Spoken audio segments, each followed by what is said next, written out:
ನಾವು ಹೋಟೆಲ್ಗಳಲ್ಲಿ ಊಟಕ್ಕೆ ಹೋದಾಗ ಸಾಮಾನ್ಯವಾಗಿ ಮಂಚೂರಿ, ಕಬಾಬ್, ಟಿಕ್ಕಾಗಳನ್ನೆಲ್ಲ ಆರ್ಡರ್ ಮಾಡ್ತೇವೆ. ಸೊ ಹೋಟೆಲ್ನಲ್ಲಿ ಮಶ್ರೂಮ್ ಟಿಕ್ಕಾವನ್ನು ಹೇಗೆ ಮಾಡ್ತಾರೆ ಅಂತ ಈ ವಿಡಿಯೋದಲ್ಲಿ ನೀವು ನೋಡಬಹುದು. ಆದರೆ ಒಂದು ಚೇಂಜ್ ಏನು ಅಂದರೆ ಟಿಕ್ಕಾವನ್ನು ತಂದೂರಿನಲ್ಲಿ ಕಾಯಿಸ್ತಾರೆ. ಆದರೆ ನಾವು ತವಾವನ್ನು ಬಳಸಿ ತಂದೂರಿನಲ್ಲಿ ಕಾಯಿಸಿದ ತರಾನೇ ರುಚಿಯನ್ನು ತುಂಬಾ ಸುಲಭವಾಗಿ ತರಿಸಬಹುದು. ಈಗ ರೆಸಿಪಿಯನ್ನು ಶುರು ಮಾಡೋಣ. ನಾನಿಲ್ಲಿ 250 ಗ್ರಾಂನಷ್ಟು ಮಶ್ರೂಮ್ ಅನ್ನು ತೆಗೆದುಕೊಂಡಿದ್ದೇನೆ. ಟಿಕ್ಕಾವನ್ನು ಮಾಡುವಾಗ ಇದರಲ್ಲಿ ಈ ರೀತಿ ಸ್ಟೆಮ್ ಇದೆ ನೋಡಿ, ಅದನ್ನು ನಾವು ಕಟ್ ಮಾಡಿ ಲೆವೆಲ್ ಮಾಡಬೇಕು. ಮೊದಲಿಗೆ ಎಲ್ಲಾ ಮಶ್ರೂಮ್ ಅನ್ನು ಆದಷ್ಟು ಸ್ವಚ್ಛವಾಗಿ ತೊಳೆದುಕೊಳ್ಳಿ. ಈಗ ನಾನು ಒಂದೊಂದೇ ಮಶ್ರೂಮ್ ಅನ್ನು ಈ ರೀತಿ ಕಟ್ ಮಾಡ್ಕೊಳ್ತೇನೆ. ಟಿಕ್ಕಾವನ್ನು ನಾವು ಸ್ಕೀವರ್ ನಲ್ಲಿ ಪೋಣಿಸ್ತೇವೆ, ಹಾಗಾಗಿ ಈ ಸ್ಟೆಮ್ ಅನ್ನು ತೆಗೆಯುವುದು ಅತ್ಯವಶ್ಯಕ. ಇದೇ ರೀತಿ ಉಳಿದ ಎಲ್ಲ ಅಣಬೆಗಳ ಸ್ಟೆಮ್ ಅನ್ನು ತುಂಡು ಮಾಡಿಕೊಳ್ಳೋಣ. ನಾವೀಗ ಈ ಅಣಬೆಗಳನ್ನು ನೀರಿನಲ್ಲಿ ಸ್ವಲ್ಪ ಬೇಯಿಸಿಕೊಳ್ಬೇಕು. ಒಂದು ಪ್ಯಾನ್ ನಲ್ಲಿ ಅರ್ಧದಷ್ಟು ನೀರನ್ನು ಹಾಕೊಂಡು ಕುದಿಲಿಕ್ಕೆ ಬಿಟ್ಟಿದ್ದೇನೆ. ಇದಕ್ಕೆ ಅರ್ಧ ಟೀ ಸ್ಪೂನ್ ಅಷ್ಟು ಅರಿಶಿನ ಪುಡಿಯನ್ನು ಹಾಕಿ ನೀರಿಗೆ ಈ ತರ ರೋಲಿಂಗ್ ಬಾಯ್ಲ್ ಬಂದ ಮೇಲೆ ಒಂದೊಂದೇ ಅಣಬೆಗಳನ್ನು ಇದಕ್ಕೆ ಹಾಕಬೇಕು.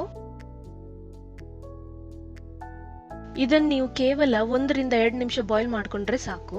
ನಾವು ಅಣಬೆಗಳನ್ನು ಯಾಕೆ ಬಾಯ್ಲ್ ಮಾಡ್ತೇವೆ ಅಂದ್ರೆ, ಒಂದನೇದಾಗಿ ಇದರ ಒಳಗೆ ಯಾವುದೇ ಕಲ್ಮಶವಿದ್ರೆ ಹೋಗ್ತದೆ, ಎರಡನೇದಾಗಿ ಇದು ಸ್ವಲ್ಪ ಸಾಫ್ಟ್ ಆಗಿ ಟಿಕ್ಕ ಸರಿಯಾದ ಪ್ರಪೋರ್ಷನ್ ನಲ್ಲಿ ಬೇಯುತ್ತದೆ. ಇದು ಕುದಿಯುತ್ತಿರುವಾಗಲೇ 1 ಟೀ ಸ್ಪೂನ್ ಅಷ್ಟು ಉಪ್ಪನ್ನು ಹಾಕೊಳ್ಳಿ.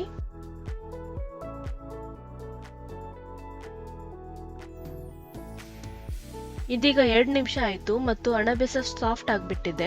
ನಾನು ಗ್ಯಾಸ್ ಅನ್ನು ಆಫ್ ಮಾಡಿಕೊಂಡು ಒಂದು ಸ್ಟ್ರೈನರ್ನ ಸಹಾಯದಿಂದ ಇದನ್ನು ಹೊರಗೆ ತೆಗೆಯುತ್ತೇನೆ. ನಾವೀಗ ಈ ಅಣಬೆಗಳನ್ನು ಮ್ಯಾರಿನೇಟ್ ಮಾಡಿಕೊಳ್ಬೇಕು. ಒಂದು ಮಿಕ್ಸಿಂಗ್ ಬೌಲ್ನಲ್ಲಿ ಬೇಯಿಸಿದ ಅಣಬೆಗಳನ್ನು ಹಾಕಿ ಇದಕ್ಕೆ ಅರ್ಧ ಟೀ ಸ್ಪೂನ್ ಅಷ್ಟು ಉಪ್ಪನ್ನು ಹಾಕಬೇಕು. 1 ಟೀ ಸ್ಪೂನ್ ಅಷ್ಟು ಕಸೂರಿ ಮೇಥಿಯನ್ನು ಹಾಕಿ, 1 ಚಿಟಿಕೆ ಏಲಕ್ಕಿ ಪುಡಿಯನ್ನು ಹಾಕಿ, 1 ಟೀ ಸ್ಪೂನ್ ಅಷ್ಟು ಮೆಣಸಿನ ಹುಡಿಯನ್ನು ಹಾಕಿ ಇದನ್ನೆಲ್ಲ ಹಾಕಿದ ನಂತರ ಚೆನ್ನಾಗಿ ಬೆರೆಸಿಕೊಂಡು 15 ನಿಮಿಷ ಪಕ್ಕಕ್ಕಿಡಿ. ಇದನ್ನ ಫಸ್ಟ್ ಮ್ಯಾರಿನೇಷನ್ ಅಂತ ಹೇಳ್ತಾರೆ. 15 ನಿಮಿಷದ ನಂತರ ನಾವು ಸೆಕೆಂಡ್ ಮ್ಯಾರಿನೇಷನ್ ಅನ್ನು ಮಾಡಿಕೊಳ್ಳೋಣ. ಇನ್ನೊಂದು ಮಿಕ್ಸಿಂಗ್ ಬೌಲ್ ನಲ್ಲಿ 2 ಟೇಬಲ್ ಸ್ಪೂನ್ ಅಷ್ಟು ಗಟ್ಟಿ ಮೊಸರನ್ನು ಹಾಕಿ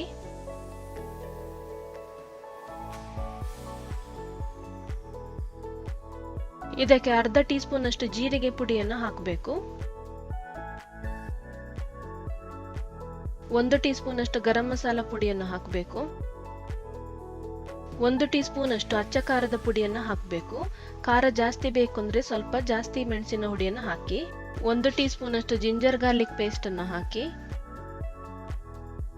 ರುಚಿಗೆ ತಕ್ಕಷ್ಟು ಉಪ್ಪನ್ನು ಹಾಕಬೇಕು.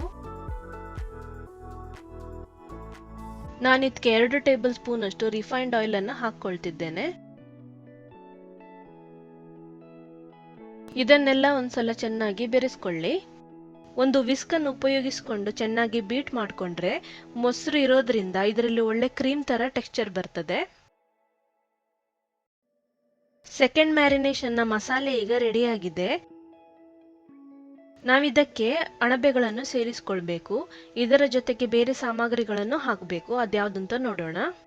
ನಾನಿಲ್ಲಿ ಕೆಲವೊಂದು ತರಕಾರಿಗಳನ್ನು ತೆಗೆದುಕೊಂಡಿದ್ದೇನೆ. ಚಿಕ್ಕ ಗಾತ್ರದ ಟೊಮ್ಯಾಟೊವನ್ನು ಅದರ ಬೀಜ ತೆಗೆದು ಈ ರೀತಿ ಕ್ಯೂಬ್ ಶೇಪ್ ನಲ್ಲಿ ಕಟ್ ಮಾಡ್ಕೊಂಡು ಇಟ್ಬಿಡಿ. ಒಂದು ದೊಡ್ಡ ದೊಣ್ಣೆ ಮೆಣಸಿನಕಾಯಿಯ ಅರ್ಧ ಭಾಗವನ್ನು ಈ ರೀತಿ ಕ್ಯೂಬ್ ಶೇಪ್ ನಲ್ಲಿ ಕಟ್ ಮಾಡ್ಕೊಂಡು ಇಡಬೇಕು. ಇದರ ಬೀಜವನ್ನು ಸಹ ತೆಗೆಯಿರಿ. ಒಂದು ಸಣ್ಣ ಗಾತ್ರದ ನೀರುಳ್ಳಿಯನ್ನು ಈ ರೀತಿ ಕಟ್ ಮಾಡ್ಕೊಂಡು ಇಟ್ಟಿದ್ದೇನೆ. ಈ ಅಣಬೆಯ ಜೊತೆಗೆ ನಾವು ಹೆಚ್ಚಿಕೊಂಡ ತರಕಾರಿಗಳನ್ನೆಲ್ಲ ಹಾಕೋಣ.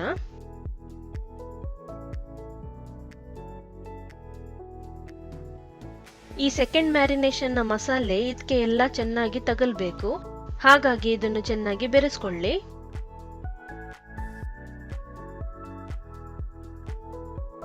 ಈ ತರಕಾರಿಗಳು ಮಸಾಲೆಯ ಅಂಶವನ್ನು ಎಳೆದುಕೊಳ್ಳಿಕ್ಕೆ ಬೇಕಾದ್ರೆ 15 ನಿಮಿಷ ನೀವು ಬದಿಗಿಡಬಹುದು.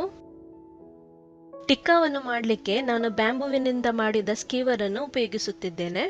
ಇದನ್ನು ಉಪಯೋಗಿಸುವ ಮೊದಲು ಸ್ವಲ್ಪ ಬೆಚ್ಚಗಿನ ನೀರಿನಲ್ಲಿ 30 ನಿಮಿಷನಾದರೂ ನೆನೆಸಿಡಬೇಕು.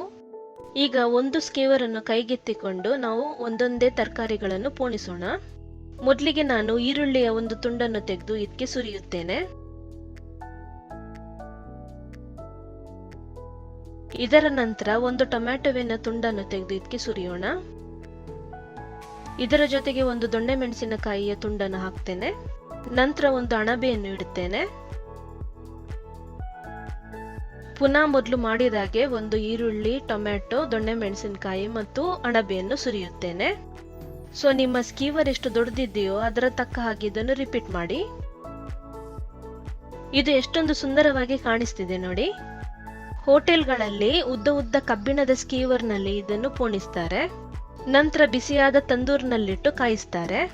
ಇದೇ ರೀತಿ ಉಳಿದ ತರಕಾರಿ ಮತ್ತು ಅಣಬೆಗಳನ್ನು ಚೆನ್ನಾಗಿ ಪೋಣಿಸಿಕೊಂಡು ಒಂದು ಪ್ಲೇಟ್ನಲ್ಲಿ ಇಡ್ತೇನೆ. ನಾವು ತವಾದಲ್ಲಿ ಮಶ್ರೂಮ್ ಟಿಕ್ಕಾವನ್ನು ಹೇಗೆ ಮಾಡೋದು ಅಂತ ನೋಡೋಣ. ನಾನಿಲ್ಲಿ ತವಾವನ್ನು ಬಿಸಿ ಮಾಡ್ಲಿಕ್ಕೆ ಇಟ್ಟಿದ್ದೇನೆ. ಇದರ ಮೇಲೆ ಸ್ವಲ್ಪ ಅಡುಗೆ ಎಣ್ಣೆಯನ್ನು ಹಾಕೊಳ್ತೇನೆ. ಒಂದ್ಸಲ ಇದನ್ನು ಎಲ್ಲಾ ಕಡೆ ಈ ರೀತಿ ಸ್ಪ್ರೆಡ್ ಮಾಡ್ಕೊಳ್ಳಿ.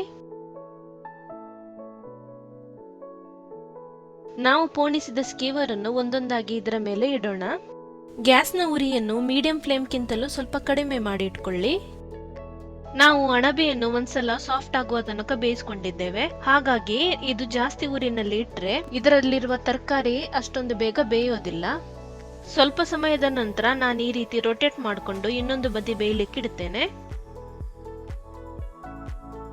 ಪ್ರತಿ 2 ನಿಮಿಷದ ಅಂತರದಲ್ಲಿ ಈ ರೀತಿ ರೊಟೇಟ್ ಮಾಡಿಕೊಂಡು ಎಲ್ಲಾ ಕಡೆ ಸಮಾನವಾಗಿ ಕಾಯಿಸ್ಕೊಳ್ಬೇಕು. ಈ ಮಶ್ರೂಮ್ ಟಿಕ್ಕಾಗೆ ತಂದೂರಲ್ಲಿಟ್ಟು ಕಾಯಿಸಿದ ತರ ಟೇಸ್ಟ್ ಬರಬೇಕಲ್ವಾ? ಅದಕ್ಕೋಸ್ಕರ ನಾನಿಲ್ಲಿ ಒಂದು ತುಂಡು ಚಾರ್ಕೋಲ್ ಅನ್ನು ತೆಗೆದುಕೊಂಡಿದ್ದೇನೆ. ನಮ್ಮ ಗ್ಯಾಸ್ ಸ್ಟವ್ ನ ಇನ್ನೊಂದು ಬರ್ನರ್ ಅಲ್ಲಿ ನಾನು ಇದನ್ನು ಹೀಟ್ ಮಾಡ್ಲಿಕ್ಕೆ ಇಡ್ತೇನೆ.